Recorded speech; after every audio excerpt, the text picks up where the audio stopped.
7, vamos. Bueno, ahí ya estamos, estamos iniciando la grabación. Gracias, muchas gracias por estar aquí. Y pues vamos a iniciar. La semana pasada nos quedamos con el catolicismo romano y es que hay mucho que decir. Miren, yo creo que es de las más grandes, así que les pedí que tengamos un poco de paciencia. Todas las demás pueden irse en una sola clase, pero esta es muy amplia por toda la cantidad de cosas que están incluidas dentro de su doctrina, de sus prácticas. Entonces, es necesario saber todo esto y si no, la memoria no me falla, nos quedamos estamos hablando de la infalibilidad y vamos a iniciar hablando sobre la infalibilidad del Papa. ¿Sí? ¿Sí estoy en lo correcto? ¿Alguien se acuerda? En eso nos quedamos. Excelente, muchas gracias.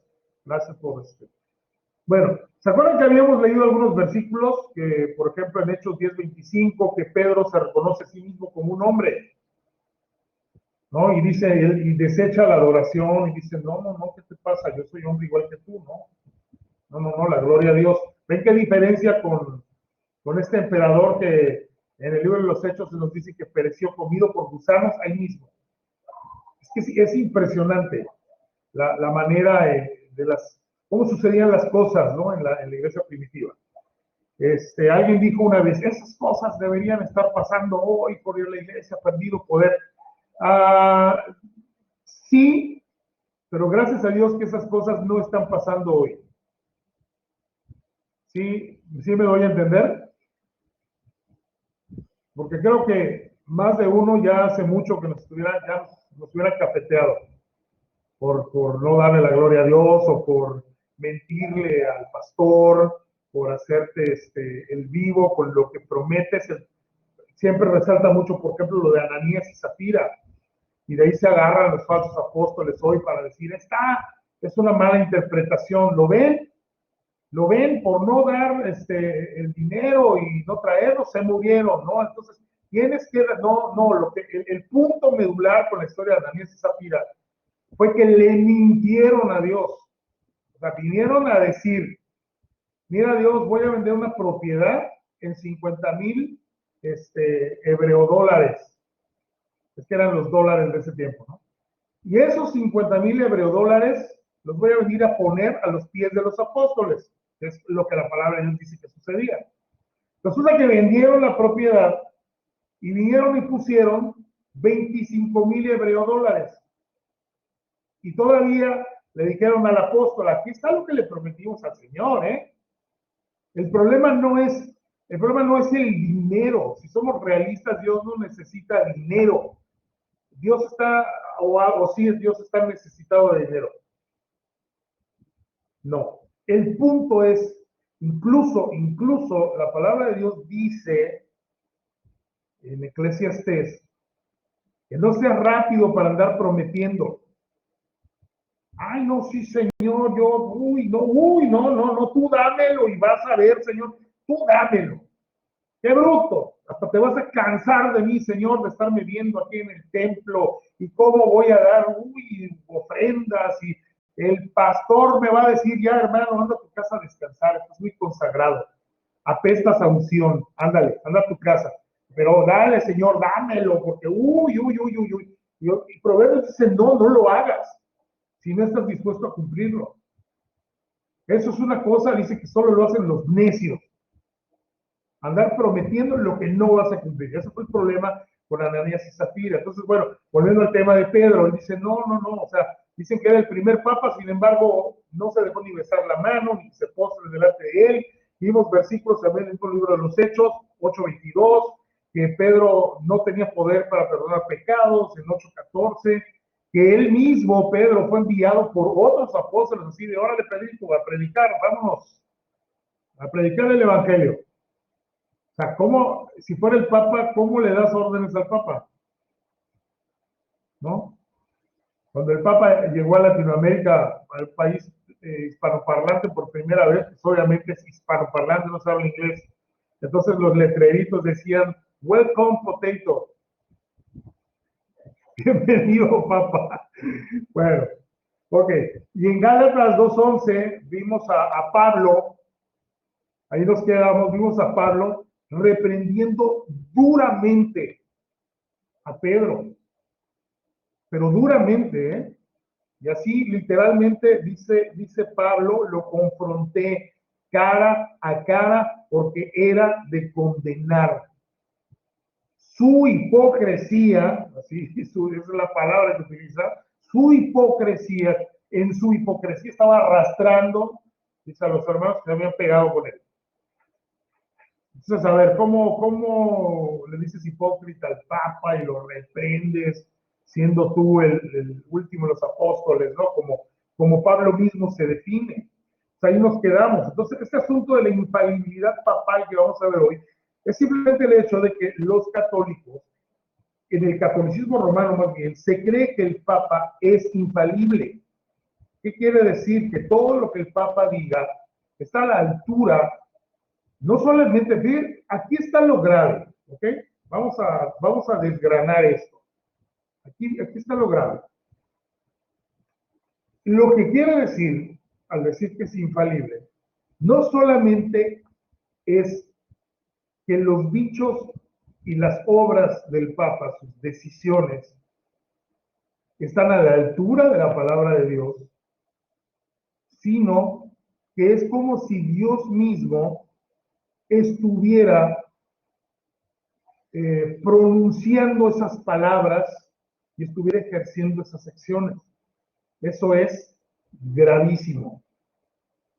Me encanta cómo Job, lean el libro de Job, más allá de la historia del sufrimiento de Job y todo lo que podemos encontrar en este libro. Job tiene mucho que enseñarnos referente a la naturaleza de Dios. Hay muchas cosas que están contenidas en Job que nos dejan ver cómo es Dios. Pero me encanta, hay un versículo donde Job dice que si alguien le va a enseñar algo a Dios, ¿hay alguien que le pueda enseñar algo a Dios? A mí me sorprende mucho escuchar artistas, eh, gente que está involucrada en estos llamados talk show en Estados Unidos, gente muy profana como esta mujer, Ellen, se ubican a Ellen DeGeneres, que es ampliamente conocida por su defensa del lesbianismo y todo esto, o a esta mujer Ofra, ¿sí? Muchos admiran a Ofra porque esto, porque lo otro. Es una mujer completamente profana. ¿Qué quiero decir con que son profanas las dos? Con que las dos públicamente en sus talk shows han expresado a todo el mundo que el día que estén delante de Dios, ellas prácticamente van a avergonzar a Dios con todo lo que le van a decir. Porque Dios nos debe una explicación. ¿Ven que gracias a Dios que no están pasando las cosas del libro de los Hechos? Porque así como ese emperador, esa persona que estaba ahí representando a Roma en ese momento en el libro de los Hechos, se sintió Dios que ahí mismo Dios le quitó la vida. Es lo que les decía hace un rato, qué bueno que estas cosas no están pasando, porque ¿cuántos ya estarían muertos? Y la palabra de Dios enseña que la voluntad de Dios es que todos procedan está en el libro de los Hechos también. ¿Ven cómo? Pero ha avanzado mucho en el libro de los Hechos, está este versículo, donde dice que la voluntad de Dios es que todos procedan al arrepentimiento. ¿Sí? Dios está más interesado en que esta gente se arrepienta, que tenga una oportunidad en este mundo, que en quitarles la vida eventualmente. ¿No se van a morir? Todos nos vamos a morir, les tengo noticias, por si no lo sabían. Todos nos vamos a morir. Pero qué mejor que morir en Cristo. ¿Sí?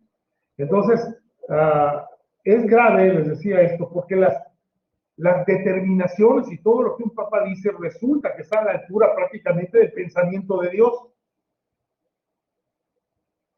Y eso es gravísimo.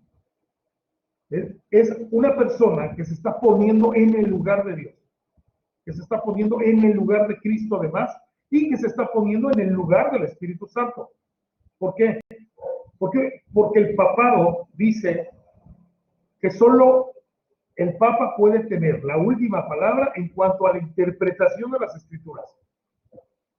Aunque existe una parte dentro de la organización católica que son los estudiosos y los teólogos que sacan, obviamente, teología católica, ¿no? Pero si el Papa dice, a ver, en esta parte no es así, yo digo que es así, y a todas luces es una contradicción frontal a la palabra de Dios, este grupo de colegiados se tienen que atener a la palabra del Papa porque es considerado como el gran maestro. Y la Escritura nos enseña, cuando el Señor Jesús se iba, dijo, es necesario que yo me vaya. ¿Para qué cosa? ¿Por qué era necesario que se fuera?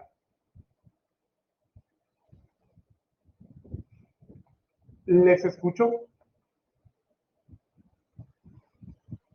Para que el Espíritu de Dios descienda entre nosotros. ¿Y qué es lo que iba a hacer? Ahí mismo lo expresa Jesús.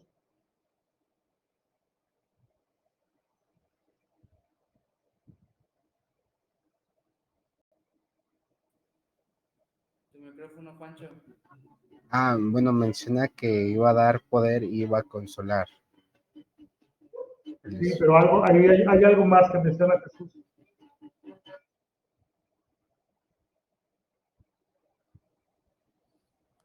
Que nos iba a enseñar todas las cosas.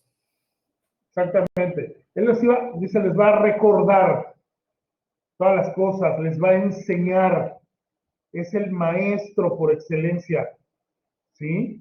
El Espíritu Santo es el Espíritu Santo al que muchos por mucho tiempo le tuvimos miedo. Yo recuerdo que hubo una etapa en mi vida en que casi no me gustaba hablar del Espíritu Santo porque no quería que pensaran que yo era pentecostal. Hasta que un día escuché una predicación de un hermano bautista y dijo, no tengas miedo de hablar con el Espíritu Santo, dijo a la gente. ¿Cuántos de ustedes han orado hablando con el Espíritu Santo? Y todos nos quedamos así de, ¿qué está diciendo este hombre? ¡Qué barbaridad! Hermano Efigenio, vaya preparando la leña para rostizar a este señor terminando el culto. ¿Pero sabe cuánta razón tenía este hombre? O sea, recuerden que el Señor Jesús envió a su Espíritu, cuando el Señor se fue para enseñarnos, para guiarnos, para iluminarnos, para consolarnos, para hacer nuestra compañía. ¿Por qué no hablas con Él? ¿Por qué lo ignoramos? ¿No? Y esto que yo les estoy diciendo a ustedes no es una aproximación como la del neopentecostalismo, que creen que el Espíritu Santo es el genio en la botella, ¿no? Y que hasta le dan órdenes. Oh, Espíritu Santo, ven acá, ahora. Eso es una estupidez, y perdónenme que tenga que usar esta palabra, pero es una estupidez total. Porque no le puedes dar órdenes de ahora y sánalo ahora, y dáselo ahora, y quítaselo ahora. No funciona así. Y el Espíritu Santo es pero tan noble, que incluso lo que habla el Espíritu Santo es lo que oye de Jesús. No hablará por sí mismo. Sin embargo, en esta nueva herejía que estamos viviendo dentro del carismatismo y este neopentecostalismo absurdo, quieren hacer al Espíritu Santo hablar por sí mismo. No, es que el Espíritu Santo me dijo, anda y pídele su propiedad, y pídele su camioneta, y pídele su mansión al rico de tu pueblo. Ándale, yo te envío. No, eso no enseña la Biblia. El Espíritu Santo lo que hace es que cuando tú estás, miren, hoy me pasó, Hoy me pasó en algún momento del día, algo sucedió y de pronto vino un versículo a mi cabeza pero así como, ¿ya vieron esas atajadas así que se aventaba el Conejo Pérez? Dicen, ¿de dónde salió el portero? ¡Qué bárbaro, porterazo! De esas veces que tú ya estás así y de pronto, ¡zum! Os ruego por las misericordias de Dios que presentéis vuestros cuerpos en sacrificio vivo, santo, agradable a vuestro Dios, a nuestro Dios, perdón, que es vuestro culto racional. Y dije, ¿quién dijo eso? ¿De dónde salió eso? ¿Sabes qué es cada vez que eso te pasa? Cuando estás triste y de pronto dices, ay, nadie me quiere, nadie está conmigo, y esa voz que te dice, he aquí, yo estoy contigo todos los días hasta el fin del mundo, o cuando te dicen, no te dejaré ni te desampararé, o de pronto ese salmo que dice que mi padre y mi madre me dejaran, Jehová con todo me recogerá. Sí. ¿No? ¿Quién dijo eso? Es que es el Espíritu Santo que te está recordando, está trayendo a tu mente todo lo que Dios ya ha hablado. No habla de sí mismo. Sin embargo, esta gente se encumbra, se sienta en un trono, se pone en el lugar del Espíritu Santo y hablan por sí mismos. ¿No? Todo lo que sea conveniente, lo que sea, pues esa es la palabra, lo que convenga a nuestra religión, pues venga, ¿no? Y si hay que torcer la Biblia, si hay que tachar versículos, si hay que desechar libros completos, pues los desechamos. El asunto es imponer, ¿se acuerdan? Les hablé de la tradición, ¿sí se acuerdan? A ver, ¿alguien me puede explicar qué pasa con la tradición?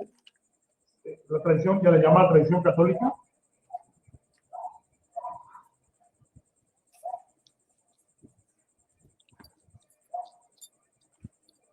¿No? Bueno. En 1545 se estableció la autoridad de la tradición eclesiástica en igualdad con la Biblia.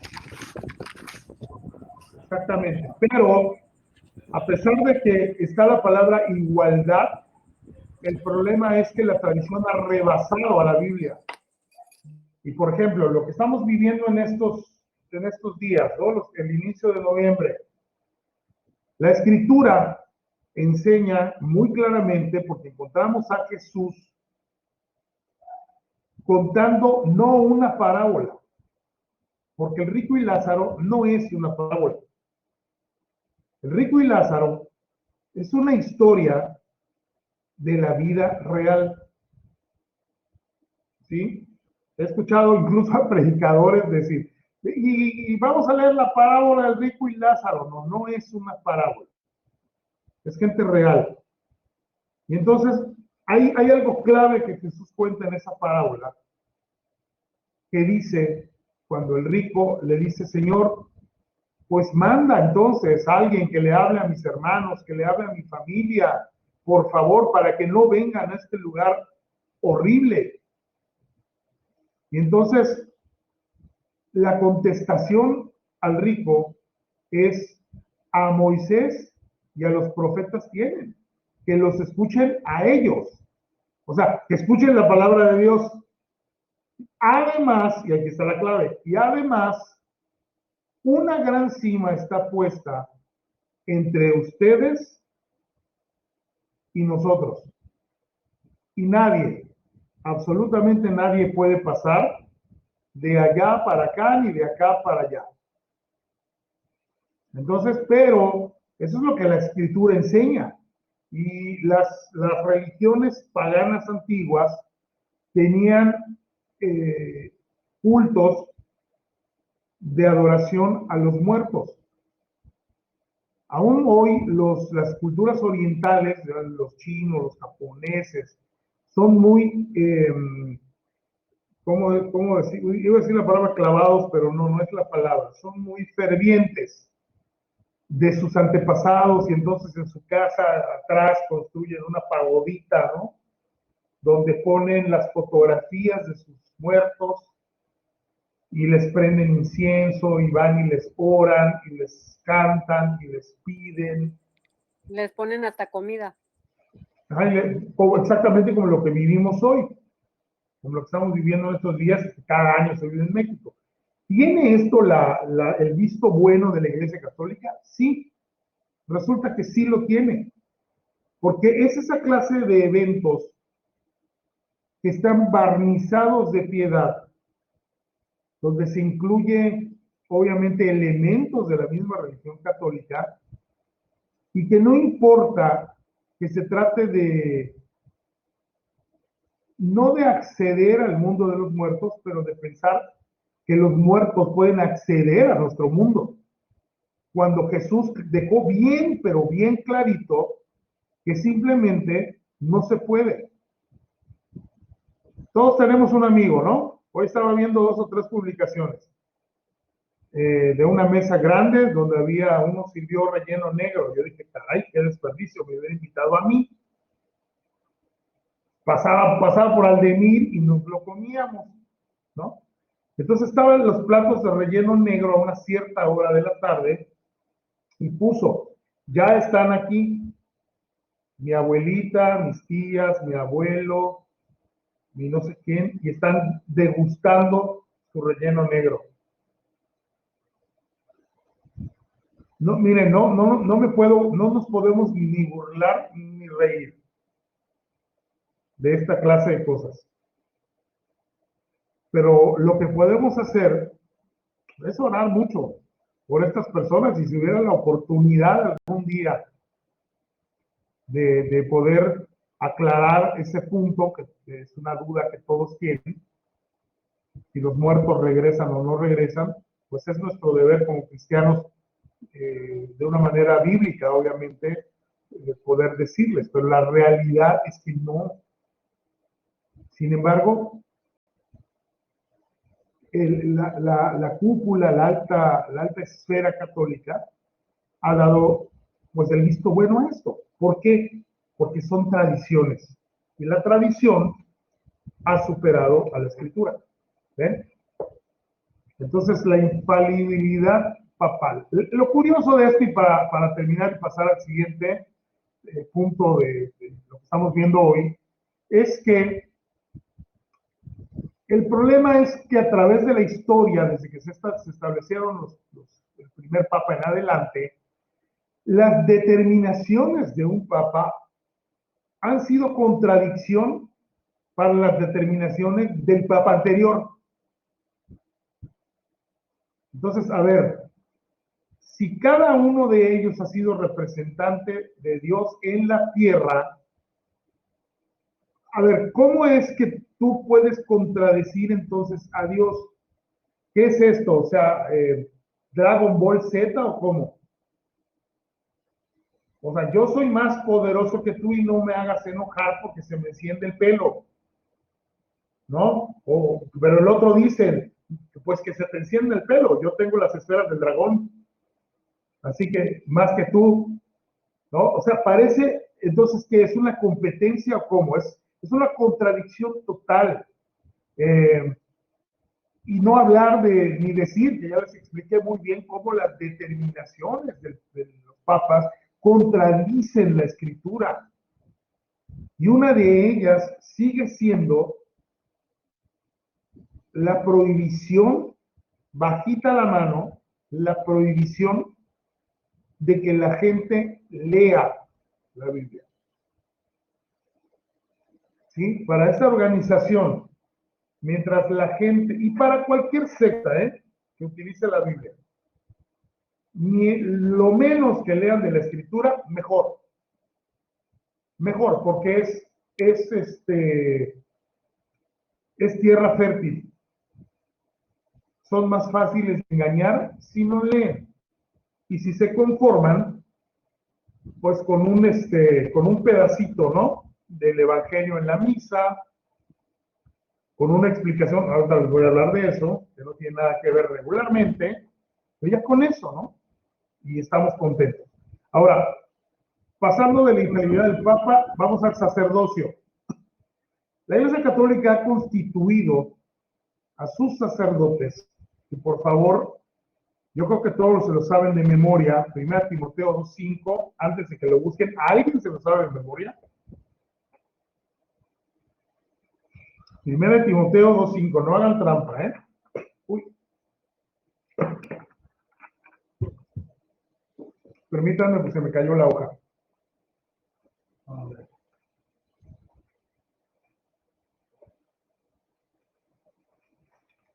Ahí está.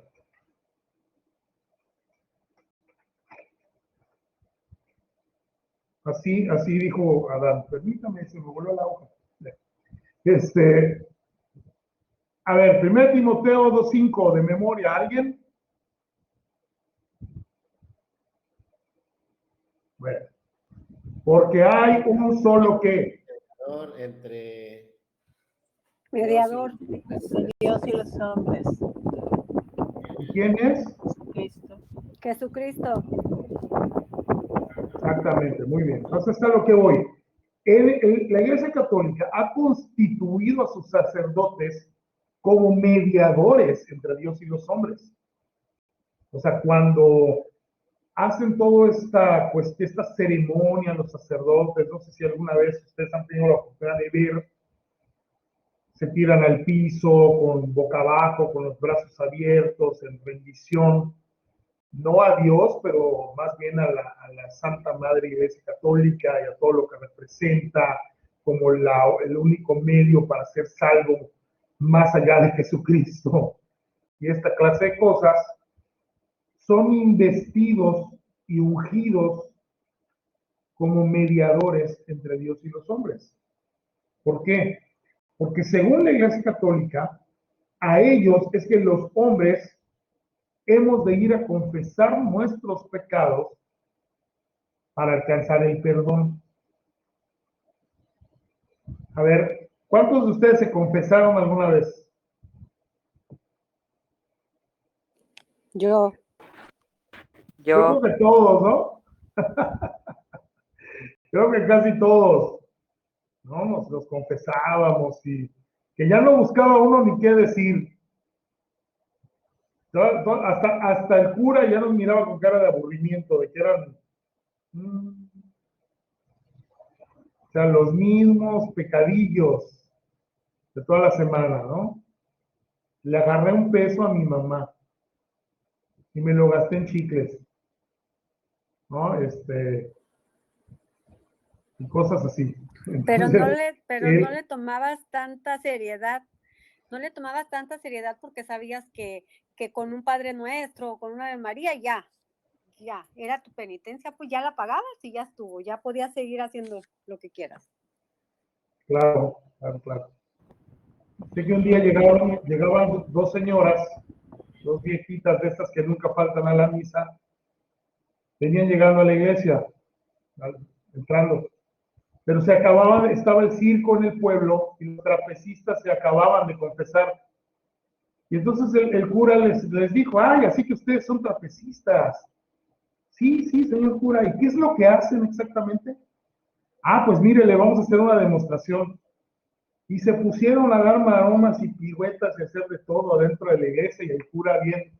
Estas dos viejitas venían entrando y ven y dicen, uy, se ven la una a la otra y dicen, no, yo creo que mejor volvemos el próximo domingo. La penitencia hoy está durísima. ¿No? Entonces, y sí, nos ponían esa penitencia de ave, reza, 2 Aves Marías. Escuché ave, reza, 2 Aves Marías, 3 Padres Nuestros, un Gloria, ¿no? Y ya no pasó nada. O sea, efectivamente, se va convirtiendo, se va formando, mejor dicho, un callo, desgraciadamente, en la vida del hombre, porque lo encuentra fácil. Dice, sí, ¿no? Como dicen los argentinos, y yo lo hago, total. El domingo voy a misa y me la perdonan, ¿no? Y cada quien sigo con mi vida y no pasa nada, y lo vuelvo a hacer y no hay problema, porque, ¿no? El padre es re buena onda, ¿no? Y él entiende y él comprende. Entonces, nunca el hombre llega a un punto realmente de entender esa es la cuestión la predicación del evangelio tal como está en la escritura va a ocasionar en el hombre, obviamente con la ayuda del Espíritu Santo, que va a traer la convicción de pecado en la vida, como nos pasó a todos nosotros, que un día entendimos por fin nuestra condición, que estábamos putrefactos delante de Dios, que no importa si podíamos hacer la triple mortal con caída impecable de 100 puntos, no importaba, porque no sirve. Entonces, el problema es que la gente con esta metodología en la cual no hay Biblia, sino un hombre al cual tú puedes ver y que te dice, sí, claro, ve, ándale, ve, haz tal cosa y todos nos equivocamos, ándale. Y entonces, ¿qué pasa? El hombre nunca llega a la convicción de pecado, ¿no? Hay quienes por tradición y por muchos años han hecho del cura, pues todas las familias de mucho dinero tienen su confesor. Yo conozco aquí en Chetumal 2 o 3 familias de mucho dinero y el confesor es, de muy mala fama, pero el hombre les ha hecho creer que no importa lo que hagan, que no importa nada, mientras sigan aportando para la iglesia, mientras para él siga corriendo el dinero, los regalos, lo que necesite, lo que pida. En su sistema, el sacerdote va a interceder. O sea, la idea para acabar pronto que esta gente tiene, don fulanito de tal, el ricachón de Chetumal, es que cree que el día que se muera, ¿sí? O en el juicio o una cosa así, pues Dios, a ver, don ricachón, fulanón de Chetumal, ¿quién era tu sacerdote? No, pues el padre Amaro. A ver, Amaro, venga para acá. ¿No? Y se baja el padre Amaro. Y ¿qué pasó? ¿Qué dices? No, sí, señor, él dio muchas dádivas para la parroquia y me regaló, me cambiaba el coche cada año, me pagaba mis vacaciones, me compraba mis calzoncitos, me daba para la venta nocturna de Liverpool. Y fue bueno, siempre, y murió en los sacramentos de la Santa Iglesia Católica. No, dice Dios, no, perdóneme que le haya molestado, señor don fulanazo. O sea, adelante, Amaro, acompaña a tu oveja. O sea, no es así. No es así. Recuerden que, qué curioso, ¿no? Que en el Evangelio según San Mateo, y Casir lo mencionó la semana pasada, si no me equivoco, este pasaje cuando dice que en aquel día, dijo el Señor Jesús, llegarán muchos delante de mí diciendo, Señor, ¿qué onda, Señor? ¿Qué dices? Aquí estamos, sí te acuerdas, ¿no? Que en tu nombre hicimos milagros, ¿no? ¿Sí te acuerdas? Y hasta echamos demonios fuera en tu nombre. ¿Sí te acuerdas o no? ¿No? O sea, así como que así van a estar, ¿no? Muy seguros de sí o ya medio dudando. Es lo que el Señor Jesús dice, es que eso es devastador. Lo que el Señor Jesús contesta es devastador. Dice, apartados de mí, hacedores de maldad, nunca os conocí. Nunca. O sea, yo no sé ni quiénes son ustedes. Fuera. Qué triste, ¿no?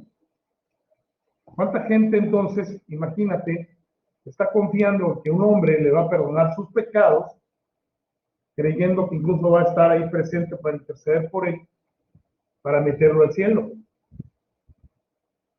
Que por cierto, en este pasaje, hace mucho tiempo escuché una predicación y a ver, alguien deme una opinión. Escuché a un predicador, ya saben que hay predicadores cristianos de todo, ¿no?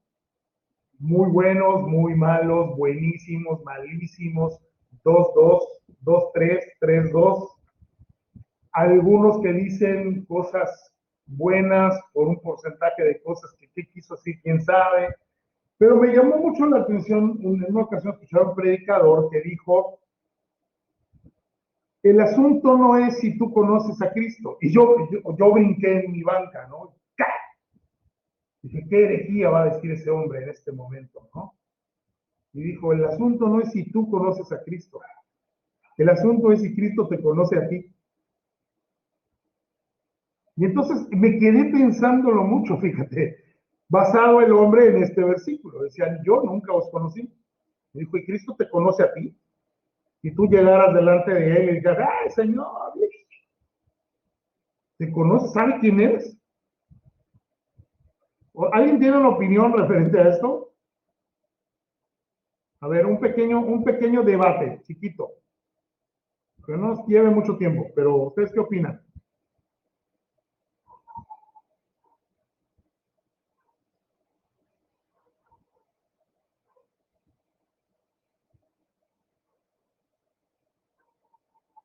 ¿No?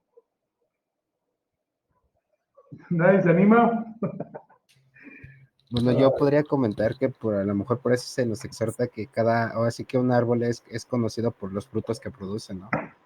Entonces también por eso se nos es conocido y es como puede Cristo llegar a conocernos delante del Padre, por los frutos que producimos. Sí, sí, sí. Sí, muy bien, Juan Carlos. ¿Alguien más? Es un poquito escabroso, ¿no? Pues yo creo que es un tema que a veces uno no quiere tocar o a veces ni siquiera quiere pensar el, el que, pues no recuerdo exactamente en qué parte de la palabra, pero pues no todos serán salvos, o sea, no a todos busca el Señor, porque en realidad yo es algo que he entendido en estos últimos tiempos de que realmente el que te busque es el Señor, ¿no? Y Dios tiene planes a quién va a buscar, ¿no? Está en su voluntad. Realmente yo no busqué al Señor, el Señor es el que me ha estado buscando a mí.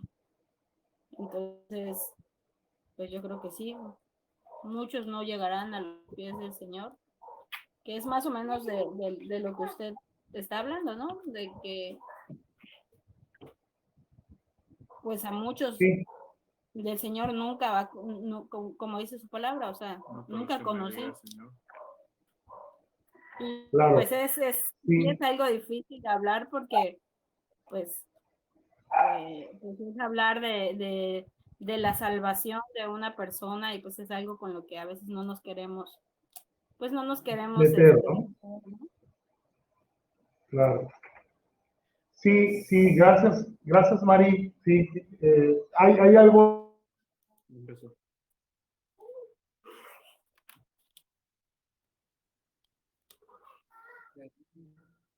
Creo que se congeló. Se trabó, soy Sí, yo. porque está escudriñando en su mente el hermano Paulino para ver si.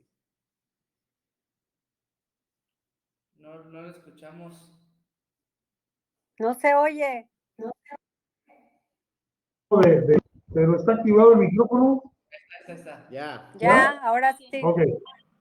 Bueno, algo se trabó. Bueno, yo les decía, creo que nosotros crecimos todos en diferentes iglesias o comenzamos a dar nuestros primeros pasos en diferentes iglesias y con muy buena intención muchas veces los pastores y los hermanos sueltan ciertas frases desde el púlpito, ya sea predicando, dando estudio bíblico, dirigiendo, y nosotros lo tomamos como una verdad.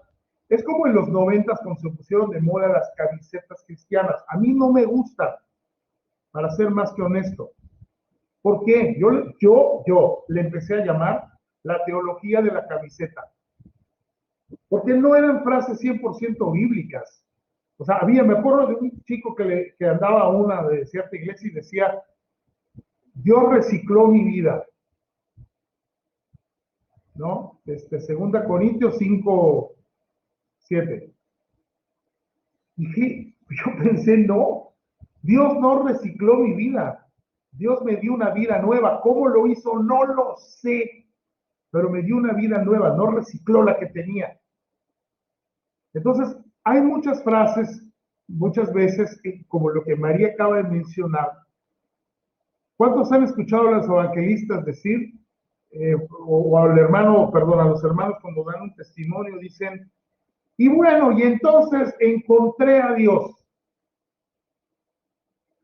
A ver, ¿era Dios el que estaba perdido? ¿O eras tú el que estaba perdido? Nosotros. Es una costumbre, yo lo entiendo que es una costumbre de estructurar la oración de esa manera.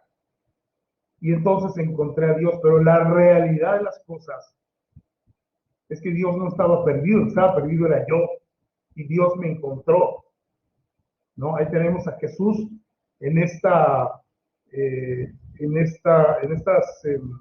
parábolas que contó, que hace muchos años tuve la oportunidad de predicar, y me encantó esta serie. Me gustaba mucho predicar series de mensajes para no perder el hilo, ¿no? Y me acuerdo que prediqué una que se llamó El Departamento Lost and Found de Dios. ¿Saben lo que es Lost and Found?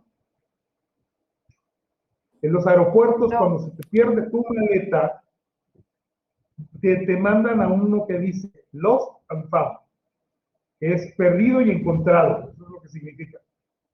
Y entonces, obviamente está la moneda perdida, está la oveja perdida, está el hijo pródigo. Ese es el departamento Lost and Found de Dios. Entonces, fíjate, la oveja no estaba buscando al pastor.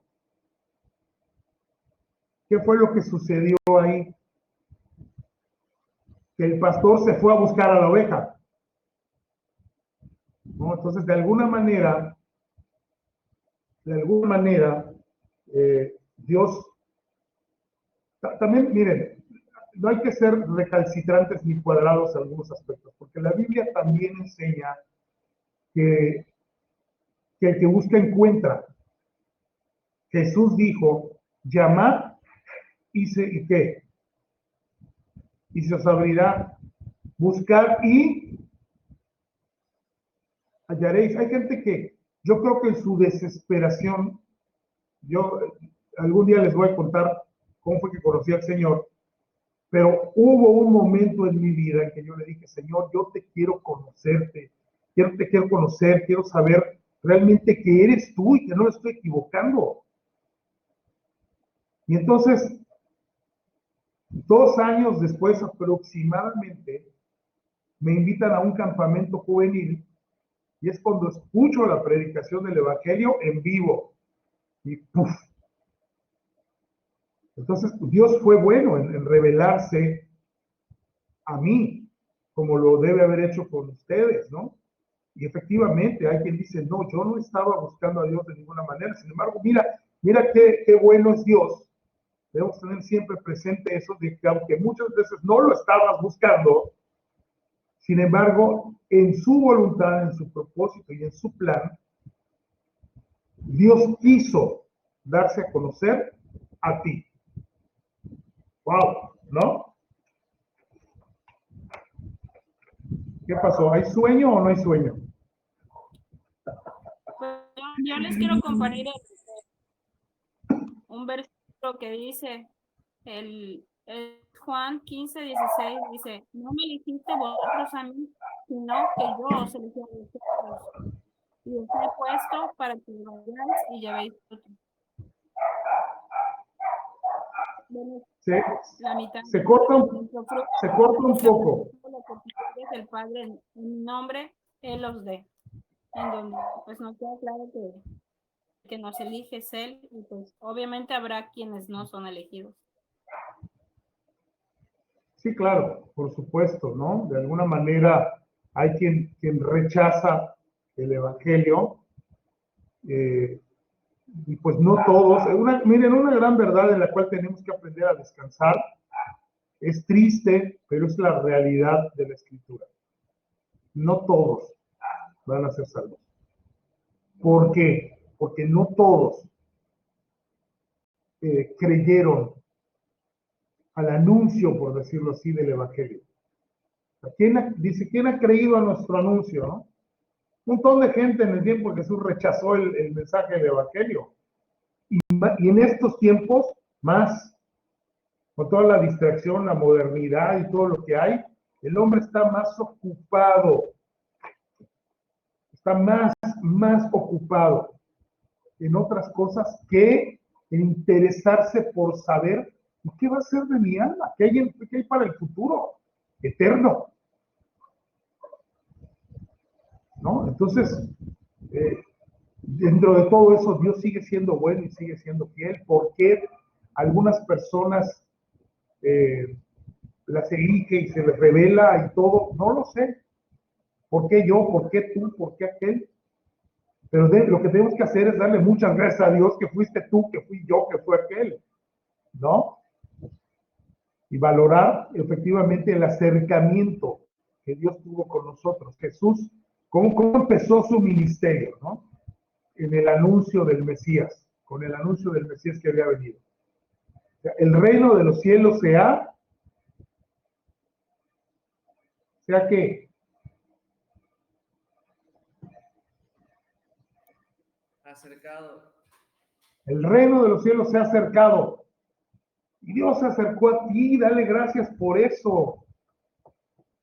¿Amén o no amén? Amén. Claro, claro. Y bien fuerte, o sea, imagínate. Bueno, ya nos fuimos mucho. Aldemir, perdón, querías decir algo.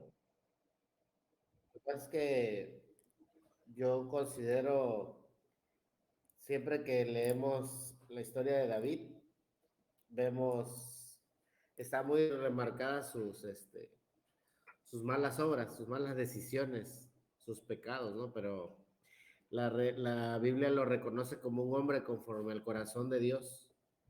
Y la Biblia nos habla de que Dios ve nuestros pensamientos, pero sobre todo ve lo que hay en nuestros corazones. ¿Qué es lo que ocurre? Que, chispas, nosotros creemos que podemos engañar al Señor en nuestra mente, seguro. Yo voy a engañar al Señor y voy a hacer obras y es más, hasta puedo hacer un milagro, como dice la palabra, pero ¿qué hay en mi corazón? Eso es realmente, como dice, muchos serán los llamados, pero pocos los escogidos. Yo sí considero que todos los que son llamados por el Señor, Él va a ver, decía Juan Carlos, sus obras, ¿no? Por sus frutos los conoceréis, pero en sí Claro. puedo inventar mil cosas, pero no soy de Dios. Sí, sí, eso es algo que muchos pretenden en este tiempo. Sorpréndanse, miren, yo recuerdo que la primera vez que escuché lo que les voy a decir, yo dije, ese hombre exagera, es un fanático. Yo estaba muy joven, ¿no? Y me acuerdo, jovencito. Y recuerdo este pastor predicando con mucha pasión y dijo, una de las cosas que más nos va a sorprender en el día que estemos todos delante de Dios para ser juzgados, el día que la humanidad esté delante de Dios para ser juzgada, nos vamos a sorprender de ver cuántos pastores, cuántos misioneros, cuántos predicadores, cuántos hombres de Dios van a ser arrojados al lago de fuego. Terrible, ¿no? Porque nunca, jamás realmente conocieron a Jesús. Nunca hubo arrepentimiento en su corazón por nada. David, tú mencionaste a David, la historia de David es compleja. Hay que estudiarla y estudiarla y bajo la luz y la guianza de Dios para entenderla. Porque a primeras luces uno puede decir, pero ¿cómo es posible? Es compleja la historia de David. Pero fíjate, si al final de sus días Dios mismo dijo, ese fue un rey conforme a mi corazón, y lo dijo de David, pues tú también y yo también tenemos esperanza, ¿no? ¿Ves? Bueno, Vamos a continuar, pero nos estamos quedando. Entonces, el sacerdocio es básicamente eso. ¿Y por qué no? ¿Por qué no pueden ser mediadores entre Dios y los hombres? Ya vimos 1 Timoteo 2:5, Jesucristo es el único mediador. Alguien busque, por favor, Mateo 11, vamos a la Biblia, Mateo 11, 27 y 28.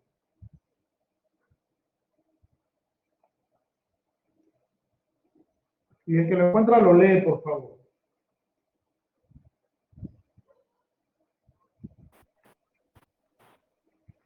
Todas las cosas me fueron entregadas por mi Padre, y nadie conoce al Hijo sino el Padre, ni al Padre conoce alguno, sino el Hijo, y aquel a quien el Hijo lo quiera revelar.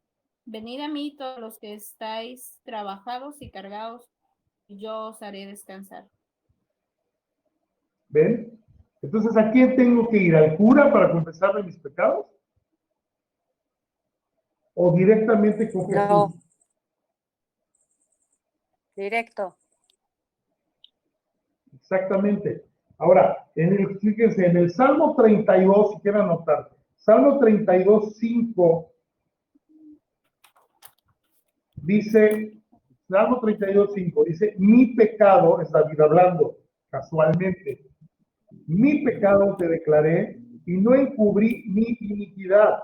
Dije, confesaré mis transgresiones a Jehová, y tú perdonaste la maldad de mi pecado.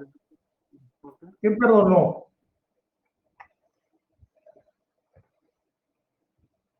Dios. ¿Quién perdonó? Dios perdonó. Entonces, ningún hombre tiene la capacidad de perdonar pecados, ni uno solo, nadie. Aquí hay una cuestión, miren, que me encantaría, yo no puedo de ninguna manera inmiscuirme en la vida de ustedes, pero fíjense, les voy a confesar una cosa, ténganme paciencia. Fíjense, en estos días Dios me ha estado desafiando mucho en cuanto a varias cosas. Y a mí me encantaría que si Dios te está desafiando a ti a algo, lo veas como una bendición, ¿sabes? Porque eso quiere decir que Dios te habla. O sea, imagínate que Dios no te hablara. O sea, imagínate que Dios es así como como si no existieras, ¿no? Pero yo creo que a todos Dios nos va desafiando. Cuando Dios te ponga un desafío por delante, piensa, razona y busca por dónde.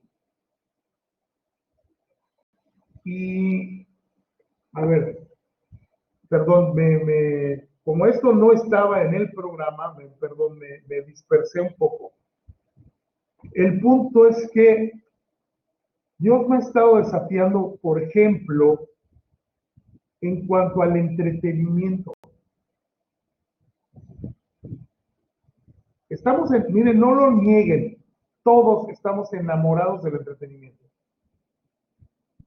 Y entonces todo comenzó porque un día me empecé a dar cuenta de cuánto tiempo pierdo mirando el Facebook. Y digo, necesito buscar tal información. ¡Ay, mira! Un anuncio de chocolate.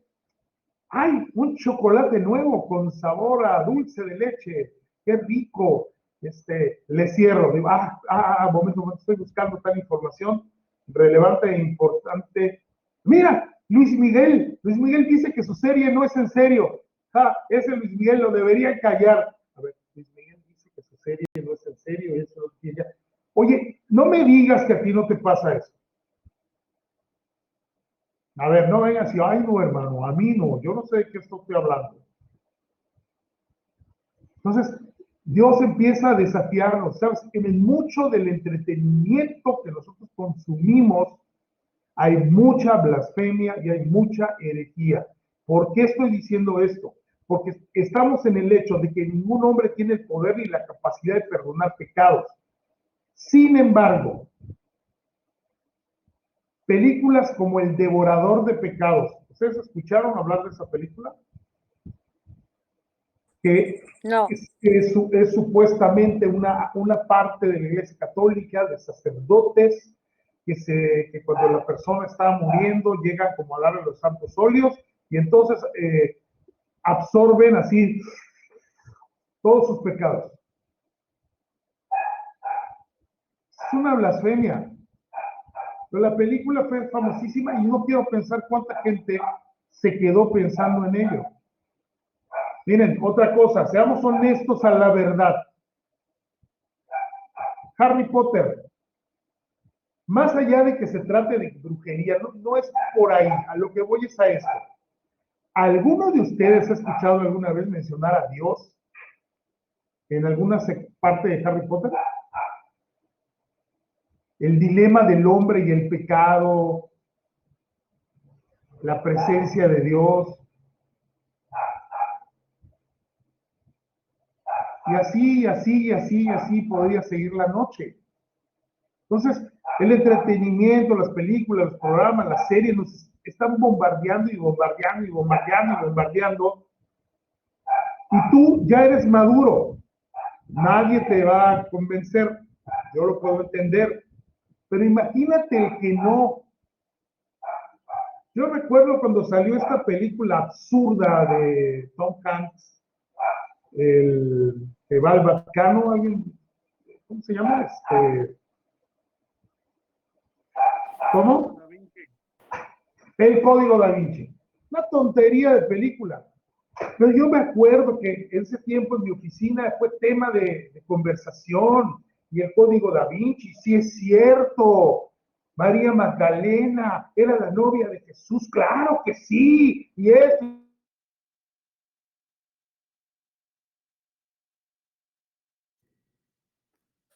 Se enojó con el código Da Vinci y se fue mejor. Nos escuchó Tom Hanks. Estaba escuchando el FBI y lo cortó. se fue. Sí, nos hackearon. No le habrá ido a buscar el sacerdote ese que los mataba, el güero, Silas, el albino.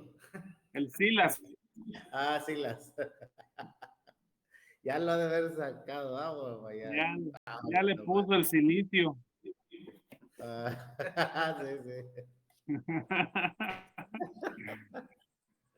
Lo bueno que no vieron la Les película. extrañamos se quedó- ayer en la clase, Abraham y Candy. Sí, es que andamos con 20,000 cosas, 1,000 disculpas, Casir. Y ahorita llegamos a ir rayando, conectarnos. No le escuchamos, hermano. Sí, es que creo que está fallando mi internet. Bueno, ¿qué vamos a hacer con esas aplicaciones chafas, No puede ser que ninguna funcione. Ahí ya Oigan, me no sé escuchan. si me escuchan. Yo tengo una cuenta institucional de Gmail con video ilimitado y se puede grabar y todo el rollo. Ándale, sí, la checamos a ver qué onda, ¿no? Lo platicamos. Ok, bueno, vamos a avanzar, por favor. ¿Ya me escuchan y me ven? Estás Ya. congelado todavía. Ok. Bueno, ¿sí? Oh, ya está bien. Bueno, 1, 2, 3, descongelado. ahí está. Primera Juan 2:1, por favor, alguien rápido. Primera Juan, capítulo 2, versículo 1.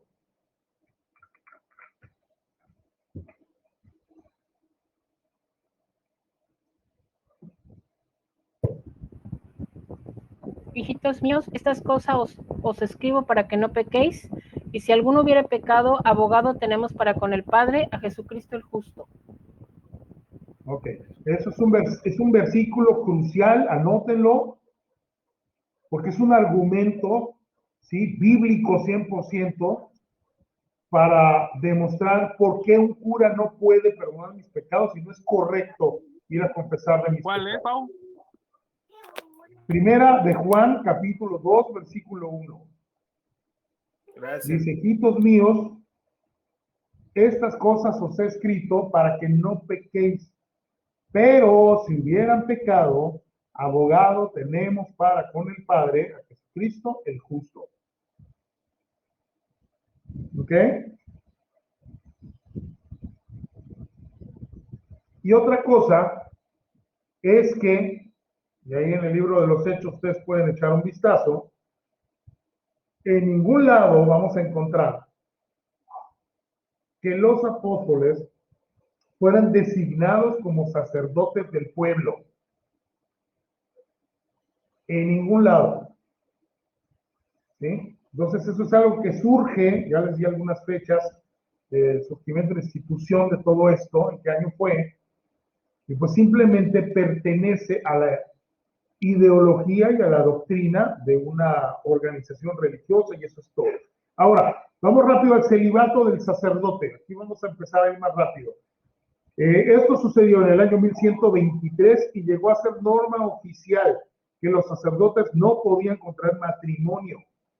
Ahora, esto no proviene de la escritura, lógicamente, sino de las religiones paganas. En la antigüedad se estilaba o se acostumbraba que los sacerdotes permanecieran sin casarse, o célibes, aunque yo lo encuentro difícil, ¿no? Por todo el concepto de lo que es ser célibe. Pero simplemente no estaban casados, no tenían familia, y esta clase de cosas. ¿Cuál es la contraparte escritural? Número 1, que los sacerdotes del Antiguo Testamento eran casados.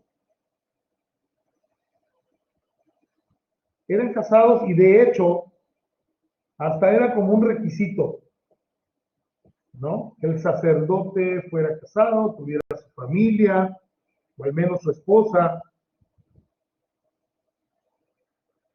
Número 2, en la iglesia primitiva, los obispos o pastores eran casados. Alguien busque 1 Timoteo capítulo 3. 1 Timoteo capítulo 3.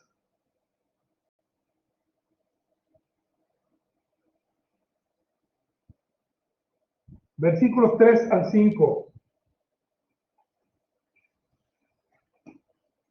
No pendenciero, no codicioso de ganancias deshonestas, sino amable, apacible, no avaro, que gobierne bien su casa, que tenga a sus hijos en su gestión con toda honestidad. Pues el que no sabe gobernar su propia casa, ¿cómo cuidará de la iglesia de Dios? ¿Ven? Más que ser soltero, más bien se buscaba que fuera casado, porque la evidencia, en cierto modo, de que podía ser un buen pastor, podía ser un buen obispo, o alguien que está a cargo de una congregación, una misión, pues era ver cómo su familia estaba siendo guiada. Qué curioso que eso no encaja en muchos perfiles hoy, ¿verdad? Digo, sin ser así tijera ni mala onda, pero qué curioso que eso no encaja mucho en los perfiles de muchas familias pastorales del día de hoy. En fin, o sea, algo clave es que sus hijos estén en qué cosa dice.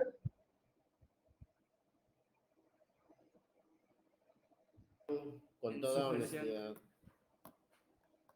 Y en sujeción y esta clase de cosas.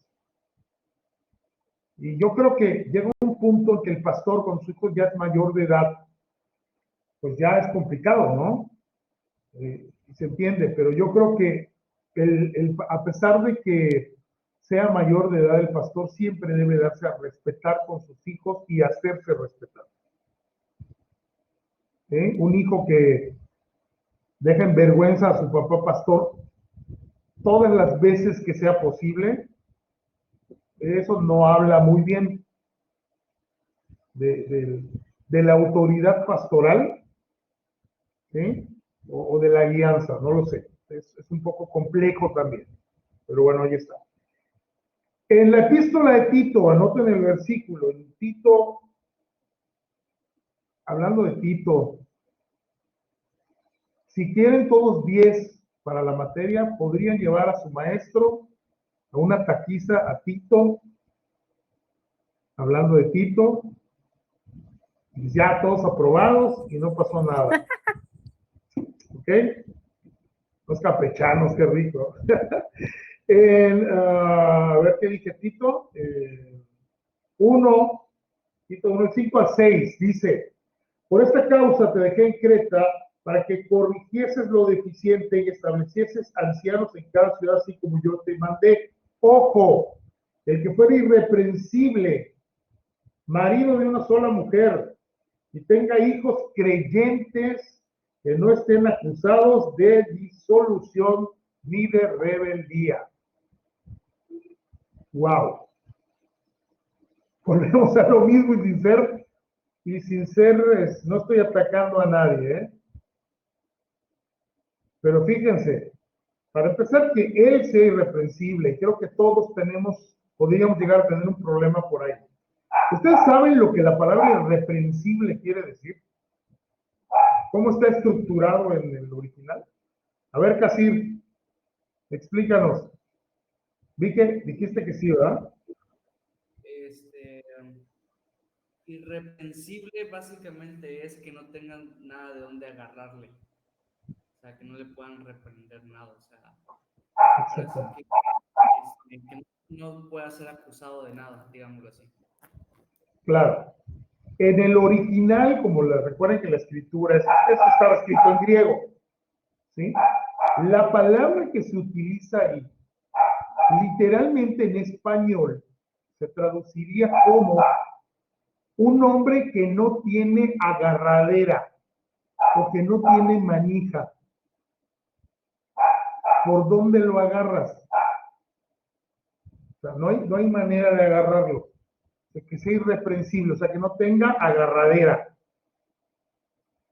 Efectivamente, que no tengan nada que decir de él. Ahora, también hay que ser muy, muy realistas y maduros en este aspecto, ¿eh? La gente siempre va a tener algo que decir. Pero como me dijo un pastor al que quise mucho hace muchos años, y me dijo: mira, la gente siempre va a tener algo que decir de ti, solamente aguas que no sea cierto. Punto. O sea, por eso, en ese aspecto no dejes también que te absorba la energía. Es que están diciendo de mí tal cosa y yo estoy iniciando mi ministerio y ya están habloteando de mí. Déjalos que habloteen. ¿Se acuerdan? Por eso es muy importante que lean, por favor, lean. Hay historias en el Antiguo Testamento que no le gusta leer el Antiguo Testamento. El Antiguo Testamento está cargado de historias de gente real que se parece a nosotros y de lo cual podemos sacar nosotros una aplicación. ¿Se acuerdan cuando fueron a reconstruir los muros de Jerusalén? A ver, ¿quién fue? Nehemías. Nehemías, muy bien. Y ahí estuvo involucrado Esdras, y ahí hubo gente importante, ¿no? Que se involucró, se fueron añadiendo posteriormente a todo ese renacimiento. ¿Ustedes se acuerdan cuando llegaron y vieron los muros caídos y lloraron por ver su ciudad en ruinas? Y dijeron: no, a ver, con llorar no se soluciona nada, vamos a levantarla, vamos a hacerlo. Y entonces él ya le había pedido al rey, el rey le había dado permiso y le había dado carta abierta, lo que necesites: madera, trabajadores, labradores, piedra, lo que vayas a necesitar para reconstruir tu ciudad. Adelante, es tuyo. Dios había tocado el corazón de este rey, no fue por casualidad. ¿Ustedes se acuerdan qué fue lo que pasó? Que estaban Nehemías y compañía analizando los muros y comenzando a levantar las piedras para ver por dónde. ¿Qué fue lo primero que pasó? ¿Alguien me lo puede decir? La profetisa Noadías le infundió miedo. ¿Quién? Noadías, la profetisa, le infundió miedo. Le dijo que no. Bueno, yo hablaba de un árabe y compañía que llegaron y dijeron, hey, ¿qué están haciendo ustedes? Con el permiso de quién va a construir acá. Y se las estuvieron haciendo cansada todo el tiempo que estaban iniciando la obra. Entonces la gente siempre va a tener algo que decir, nada más aguas que no sea cierto. ¿No? Entonces aquí está Pablo diciéndole a Tito, te mandé para esto y para esto, y a los que vas a poner, pero nótense, eran casados. Que tengan a su esposa, que tengan sus hijos y todo. Entonces todo esto del celibato del sacerdote no es bíblico. En ningún lado de la escritura dice. Pero vamos a ver un versículo muy revelador. 1 Timoteo capítulo 4, por favor, versículos 1 al 3. Alguien busque 1 Timoteo capítulo 4, versículos 1 al 3.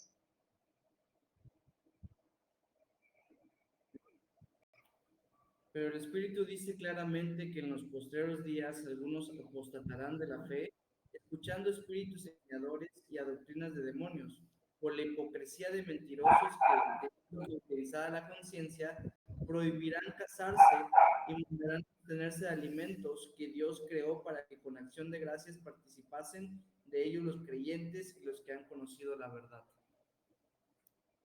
Prohibirán casarse. ¿Sí? ¿Qué tan claro está? Mateo 8, 14, por favor, alguien busque. Evangelio según San Mateo, capítulo 8, versículo 14.